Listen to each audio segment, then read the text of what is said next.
Olá! Hoje a gente vai mergulhar numa das narrativas que, sem exagero, ajudou a moldar o mundo como conhecemos. Vamos dar uma olhada bem de perto no que o texto de Gênesis, capítulo 3, realmente nos conta. Passo a passo, vamos desvendar essa sequência de eventos conhecida como a queda do homem. E olha que interessante, a história toda não começa com uma ordem, com um faça isso ou não faça aquilo. Não, ela começa com uma pergunta. E quem faz a pergunta é a serpente, que o texto descreve como o animal mais astuto. Ela chega na mulher e a primeira coisa que ela fala já tem um alvo certinho: plantar a semente da dúvida. E para a gente entender o poder dessa pergunta, a gente precisa lembrar onde eles estavam, né? No Jardim do Éden, um lugar de harmonia total, com uma única regra central, que estava, claro, prestes a ser desafiada. E aqui a gente vê a tática da serpente em plena ação. Dá uma olhada nessa comparação. Deus tinha proibido uma única árvore. Uma. Mas a serpente, ela distorce tudo. Faz parecer que a proibição era de toda a árvore do jardim. E o ponto crucial, ela nega a consequência. Vocês não vão morrer, de jeito nenhum. É uma manipulação super sutil, mas, nossa, de um poder gigantesco. Pronto, aí está a verdadeira isca. Porque, vamos ser sinceros, a tentação nunca foi só sobre a fruta, né? O que a serpente estava oferecendo era muito maior. Era a chance de ser como Deus, de ter um conhecimento que, até aquele momento, pertencia só a ele.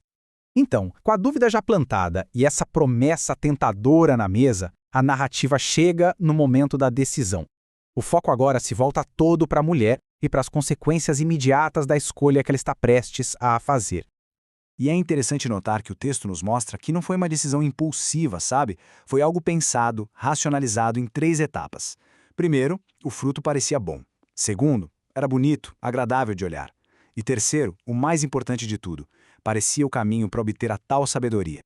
E então, acontece. O ponto de virada de toda a história. 2 ações simples e diretas. Ela pegou o fruto e comeu. E deu também para o marido que estava ali com ela e ele comeu.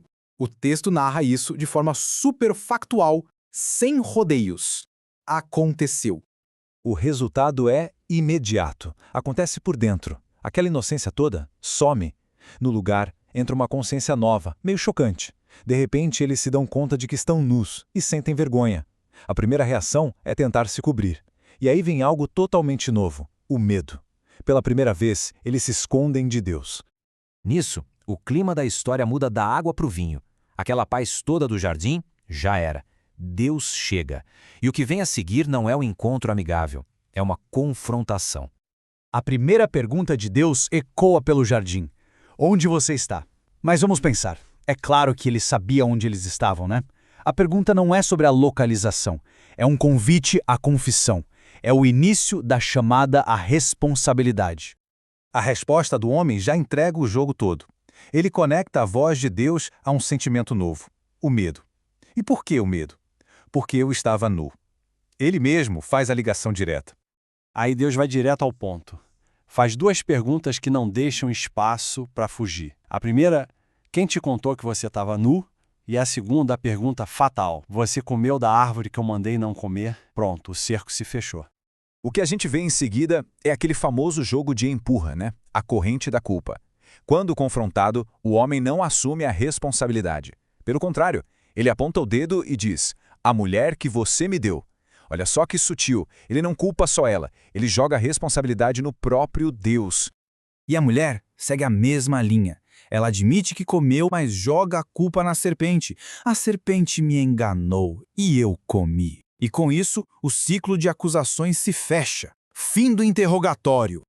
Bom, com as culpas todas apontadas, a narrativa entra no seu ato final, a hora do julgamento. Agora, as sentenças são dadas e cada um dos envolvidos vai descobrir as consequências duradouras de suas ações. A primeira a ouvir a sentença é a serpente, a instigadora. As punições são bem específicas.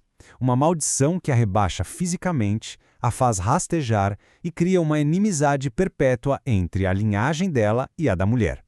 Para a mulher, as consequências se concentram em 2 áreas centrais da vida. Primeiro, a maternidade, que agora será marcada pela dor, e segundo, a relação com o marido, que o texto descreve como uma nova dinâmica de desejo e domínio. Já a sentença do homem está totalmente ligada ao seu trabalho de cuidar da terra. O trabalho, que antes era parte da ordem do Éden, agora vira um fardo, uma luta. A própria terra vai resistir, produzindo espinhos, e por fim, a sua mortalidade é selada. Do pó veio, ao pó voltará. E agora, a gente chega na consequência final, aquela que não tem mais volta. Com as sentenças declaradas, a humanidade agora enfrenta a expulsão do jardim. É o fim definitivo da inocência. O próprio texto explica o porquê da expulsão. O perigo era a combinação de duas coisas. O ser humano agora tinha o conhecimento do bem e do mal. Se nesse estado ele também comesse da árvore da vida e se tornasse imortal, essa condição caída se tornaria eterna. E a história termina com esses 4 atos finais. Primeiro, um ato de cuidado, quando Deus faz roupas de pele para eles. Mas logo em seguida vem o exílio, a expulsão do jardim. Depois, a nova realidade de trabalho duro na terra. E por fim, os guardiões celestiais são colocados lá para garantir que o caminho de volta para a árvore da vida seja permanentemente bloqueado. E assim a gente fecha esta análise de Gênesis 3. A história termina, mas deixa no ar a grande pergunta, aquela que veio lá da promessa da serpente. O que, afinal de contas, significa ser como Deus, conhecendo o bem e o mal? Foi um passo em direção à divindade ou foi uma perda trágica da qual nunca nos recuperamos? O texto apresenta os fatos, mas a resposta a essa pergunta, essa continua ecoando através dos séculos.